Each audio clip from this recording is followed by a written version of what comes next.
finesse de Samus pour aller chercher les combos. Mais par contre, voilà, va pas falloir faire le malin au niveau des approches, au niveau des conversions. Sinon, on va se faire gober face à un adversaire qui, défensivement, autant qu'offensivement, a quand même de très bonnes approches, de très bons outils. D'ailleurs, c'est tout de suite la couleur annoncée, mais là, on fonce forwarder immédiatement au contact. S'il trouve le spike derrière, ouais, bah on vient pas. C'est un quasi 0 to death qui a été proposé du côté de Noko. C'était magnifiquement joué, on a été bien patient une fois qu'on avait le contact. Et vraiment, les phases d'avantage d'un Kazuya sont déterminantes. Quand vous touchez, vous devez faire en sorte que ça soit payant. Très belle up B cette fois-ci pour dire à l'adversaire, bon t'es mignon quand même, mais déconne pas trop non plus frérot. On se profite de la plateforme, bien sûr, pour se repositionner et éviter une punition à l'atterrissage. Upper après le tilt. C'est nickel. C'est nickel, c'est nickel. Là, il faut sortir de cette sauce, mon bon Noko. Ouf. Ok, Team Exa qui est en train de se faire éclater son shield. Ok, un petit down B pour le plaisir du sport. Et là, on chope le Rage Drive. Peut-être qu'il va avoir envie de le consommer rapidement, vu à quel point c'est compliqué d'approcher. Ok, on n'aura pas l'occasion de propulser l'adversaire. Oh, le side B qui est très laggy. Ça, c'était un peu dangereux. Ok, la dash attack. Oh, on a profité de la super armor pour passer. Et ça a quand même cross-up. Il a pas chopé de grab. C'était assez étonnant. Laser, laser. Ouh là, le laser dans le mauvais sens. Ça, par contre, c'est malheureux. Mais Yaiko ne trouve pas de punition. Ouais, il est là, Noko qui est un petit peu dans les soucis. On perd le Rage Drive qui plus est. Mais bon, avec cette rage et le fait qu'on met déjà l'adversaire à 80%. Ouh, bien vu au niveau du timing. On a eu un petit peu peur côté Yaiko. Et là, trouver l'upthrow avec le plafond de PS2. Forcément, le kill est récupéré. C'est très bien joué. C'est très bien joué. Mais ça ne veut pas dire pour autant qu'on est sorti d'affaire. Parce que ça veut dire qu'on peut prendre plus de risques du côté de Noko et un peu plus se permettre d'approcher. Ok, électrique, back air, bien vu, ça prend pas encore le kill, autant pour moi, le laser va réussir à calmer un opposant qui pensait qu'il n'avait que lui, enfin il y avait que lui qui avait le privilège des projos. Ouais, vous voyez comment il fonce dans le tas, mais il est obligé vraiment de dash shield, on propulse l'adversaire. Oh bah oui, on en profite, on a une stock d'avance, l'adversaire ne pourra pas revenir et il concède cette game, allant en faveur du joueur de Kazuya qui n'en a strictement rien à secouer. On a une stock d'avance, l'adversaire ne réagit pas défensivement, c'est la Kélinade et ça dégage. Très bien vu pour le moment. Bien joué du côté de Noko, là il a eu aucune difficulté. Hein. C'était pas si difficile que ça, on fonçait dans le tas, on faisait attention au moment où on avait des ouvertures, beaucoup de dash shield. Très bien, très bien vu, mais c'est un BO5, on a largement le temps de se ressaisir du côté du joueur de Kazuya, enfin, du côté pardon, du joueur de Samus, donc il se pourrait peut-être que ça n'aille pas autant, ça n'est pas aussi facile, ça ne se passe pas aussi facilement que ce que Noko voudrait. Fait très attention à comment on se positionne sur le terrain pour l'instant du côté de Yaiko. Ouais, dash shield. C'est pas un upper qui fera la différence. Oh, qu'est-ce qu'il a fait? Il a voulu partir sur un move et il l'a bloqué. Ok, on va dire qu'il n'aboutit à rien. L'électrique qui cette fois-ci va toucher. On a le temps de foncer dedans directement en profitant de l'instun du move. Ok, jab, derrière un B évidemment en réaction de la part de Yaiko qui est son option la plus rapide. On propulse l'adversaire. Il n'y aura pas de Dragon Uppercut qui sera percutant à part celui-ci qui réussira à surprendre. C'est compliqué, hein. Il essaie vraiment d'approcher, d'être agressif par tous les moyens possibles pour mettre l'adversaire totalement sous pression. Toujours pas de tech sur cette plateforme. Ok, ça joue très bien là, du côté d'Yaiko offensivement. On profite du jump pour essayer de surprendre ensuite sur un back air, c'est bien vu. Le down air ici qui n'aboutit à rien. L'auto-turn qui permettra malheureusement pas de trouver quelque chose de suffisamment payant. Et là, il y a un Rage Drive qui est dans le buffet. Il n'y a plus qu'à servir. Non, on se prendra le charge shot de plein fouet et on va malheureusement concéder la première stock du côté du joueur de la team Exa. Tandis que côté OG, eh ben écoute, Original Gangster, bah effectivement, qui fait très bien le boulot. Malheureusement, le père de Kazuya avec l'absence de rage, ça fait pas encore ses affaires efficacement. Le laser. Ok, le laser à bout portant comme ça. Je sais pas, il y a eu une approximation. Ok, attends, bah ouais. Là c'est tout le problème, là on est en train de tomber dans voilà, les classiques travers contre une Samus, on s'approche parce qu'on sait qu'il faut aller chercher le contact. Mais ce que ça veut aussi dire, eh ben, c'est que l'adversaire peut justement se régaler sur toute cette distance que tu parcours pour essayer de l'attraper, ne serait-ce que de confronter son shield, d'être dans sa burst range. Et c'est dur, et c'est terriblement dur le charge shot qui part de l'autre côté, mais la dash attack qui va surprendre un Noko qui va un peu trop au vif du sujet. Et là, voilà, on n'arrive toujours pas à prendre cette foutue stock malgré un upper à 160 par l'absence de rage. Très bien vu sur notre LR ici, ça met déjà 50%.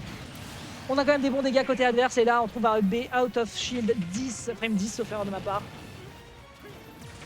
Ok. On a le temps de revenir, faut peut-être délayer au laser, non, très bonne air dodge. Forwarder, on récupère le Rage Drive. Et là, tu pourras pas autant en profiter que ce que tu as fait tout à l'heure. Ok. Ah, dommage, la plateforme ici qui sauve un peu, le B, l'atterrissage qui n'est pas puni, on prend un petit peu de temps du côté de Noko, mais ça touche pas. Yoko qui est touché par la grâce ce soir et qui va peut-être justement récupérer la game numéro 2 après cette dash attack. Non, pas encore Elden Lord. Ok, jab malheureusement la bombinette qui permet de couvrir ici du côté d'Yaiko. On est tellement préparé à toute éventualité, c'est impressionnant. On se prendra le charge avec le shield derrière et ensuite petite punition, tu me fonces dedans, je te balance directement le down tilt frame 8 et ça dégage. Kazuya qui va partir donc en direction de la Black Zone du haut et permettre donc une égalisation entre les deux joueurs. C'est pas finito, c'est clairement pas finito, ça n'est pas aussi gratuit que ce que voudrait le joueur de la Team Exa qui, on le rappelle, veut sa première place. Ça fait 2 semaines qu'il est en train de la lorgner. Il serait temps de la conclure, mais non, c'est pas encore gratuit. On a de la concurrence ici face à la Samus qui était déjà présente il y a 2 semaines et qui est en train de se faire la main sur le niveau parisien. Et force est de le constater, c'est grandement payant. Tiens, je vais penser à mettre la transition des joueurs. Tant pis. Bah attendez, je vous le fais juste pour la cohérence. Voilà. Et c'est reparti. Cette fois-ci, ce sera du Holobation, alors qui est une map qui est vraiment cool pour les Kazuya. La plateforme très large sur le côté permet de parfois beaucoup surprendre, avec notamment le side B qui peut paralyser un adversaire un peu imprudent sur ses atterrissages. Donc c'est plutôt pas mal. Mais ça veut pas dire que Samus est complètement démuni non plus. Quand tu vois la... Ouais. Ça aurait été monstrueux si l'up B touchait ensuite. Le terrain est quand même globalement large pour une Samus, donc on peut se régaler. Le plafond est quand même très bas également comme PS2. Forward air. Ouais, le niveau d'atterrissage, là on essaie de se positionner en voulant esquiver les projos, mais forcément c'est les travers dans lesquels Samus veut que vous vous engouffriez. Ok, dommage. Ok, dommage, on est parti très bas, je ne sais pas si on l'a voulu du côté d'Yaiko. Les portes de l'enfer qui font des dégâts colossaux, je ne sais pas si la DI est pour quelque chose, il y avait quand même beaucoup de rage accumulée sur ce Kazuya. Ce qui fait qu'on va juste dire adios du côté de Yaiko, tel Siski. Et donc perdre sa première stock. On est à 131%, on perd le Rage Drive. Le side B ici qui permettrait peut-être, je dis bien peut-être, de revenir sur le terrain. Oui, ça va, on a l'occasion de reprendre l'avantage. On met un petit side B et pourquoi pas après tout, ça fait pas beaucoup de dégâts quand même.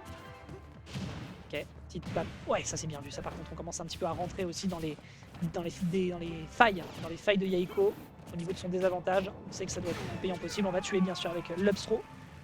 Propulser, envoyer, emballer, peser et ressusciter tout de suite avec 0% qui va donc se permettre de s'approcher un peu plus, on prend un peu plus de risques. Ok, grab immédiatement après le charge shot, neutral air, classique. Vraiment, Casey, tu nous regardes, tu peux être fier. Ouais, non. Trop dans le contact. Ok, on a un électrique, ça paillera malheureusement pas. À moins que le B... Oh, le B qui l'a tué. Je ne sais pas s'il est en train de jouer avec sa tête en lui proposant des DI mix-up, mais cette B qui était vraiment un élément énorme de surprise, vraiment pas mal. Dommage, il n'y aura pas de texte qui fait qu'on accepte la pression et on ne se prendra pas le side B. C'est très important de toute façon les interactions qui se passent au moment où Kazuya propulse l'adversaire sur la plateforme. Ça, il faut vraiment être attentif. Et pour l'instant, Yaiko, il est à peu près conscient de ce qu'il a à faire. Dragon... Enfin, électrique, pardon. Hop, l'adversaire qui prend le spike mais qui va rebondir sur la plateforme, c'est dommage. Et là il y a un Rage Drive, on est sur la deuxième stock de l'adversaire, un gros forward smash, gros commit, mais qui va être payant parce que évidemment du côté de Noko il faut aller au contact et quand tu n'es pas bien préparé, tu te fais surprendre sur un mix-up. On n'avait pas encore vu ce forward smash dans cette interaction et Yaiko l'a rentabilisé de la plus belle des manières. Ok, électrique, super. Et l'up smash, ça prend le kill. Avec le plafond, bien sûr que ça prend le kill. Et donc c'est un 2-1 qui est récupéré en faveur du joueur de la Team Exa, qui pour l'instant, nous montre que à force d'adaptation et sur des bonnes fenêtres, on peut réussir à dévorer l'adversaire. Yaiko qui est donc dans les cordes, mais c'est pas fini. C'est pas fini, il a peut-être encore une chance d'aller gratter la game numéro 5. On va pas bien sûr vous sortir le poncif, le marronnier sur la game 4. Mais ça fait déjà 3 games. On a vu que Yaiko était capable de bien s'adapter et de trouver de trouver des bonnes fenêtres contre ses adversaires, d'autant plus que je le répète, jusqu'à maintenant il a quand même été touché par une espèce de favoritisme de la part du jeu. On survivait à des pourcentages assez indécents. La question c'est est-ce que ça va également être le cas sur PS2 qui est une map qui profite énormément aux honneurs. Et les positions des plateformes sont vraiment fantastiques, le terrain est large, on peut tuer rapidement par l'upthrow, on l'a vu tout à l'heure. Donc tout est possible. Repère, ok, 63% déjà récupéré, la spot dodge qui est immédiatement punie, vraiment du côté de Yaiko, les fenêtres dans lesquelles on voit comment l'adversaire réagit, c'est vraiment du bon taf. Je sais à peu près que l'adversaire dans cette situation là il va vouloir mixer un peu sa défense, on n'arrive pas encore à toujours... Oh, le B qui a permis de clank dans le coup paralysant. Ok, ça tue pas, ça fait déjà énormément de dégâts, c'est du très bon taf, ça remet immédiatement les compteurs à l'équilibre. Mais là il va falloir être prudent. Parce que derrière, on sait tout de suite qu'en mid-range, on va se prendre un charge shot, on va se prendre un Zer. On peut se prendre aussi potentiellement un fer si on n'est pas prudent. Il y a un forward smash qui peut rentrer dans les gencives. Bon laser ici pour calmer un peu l'adversaire qui perd le center stage. Et là, Là, il faut y aller. Et comment on fait? Et comment on fait face à un adversaire? Oh, l'atterrissage up B qui permet quand même d'avoir la prio malgré l'armure de Kazuya. C'est une folie. C'est vraiment une folie. Shot. Bon, je crois qu'on a consommé le saut. Pas du tout. Là, il est consommé. Ok. Ledge trap. On a le temps de s'installer peut-être? Ouais, on trouvera l'obstro. Très bien joué pour l'instant. Vraiment de la Samus en avantage sur le corner qui est vraiment nickel. Et qui fonctionne ici pour l'instant. Très très bien, ça donnera peut-être l'occasion de récupérer une Game X4, à moins que. 120% c'est quand même très dangereux, on n'arrive malheureusement pas à toucher avec cette up B. Shine Spark, il aime bien le Shine Spark. Il aime bien le Shine Spark, peut-être une nostalgie, après ça fait les dégâts que ça fait quoi, mais...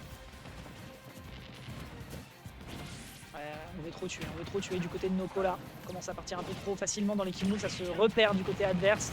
Dans up tilt into forward air, avec l'adversaire qui part pas en DI pour s'extirper. Il n'arrive pas à tuer. Il n'arrive pas à tuer, c'est terriblement frustrant. Ah, il faut attraper l'adversaire. Ok, l'up B qui va fonctionner. Il va peut-être vouloir rentabiliser son Rage Drive, j'imagine, pour mettre 40%. Ouais, voilà. On prend les 40%, 33, bon, bah très bien.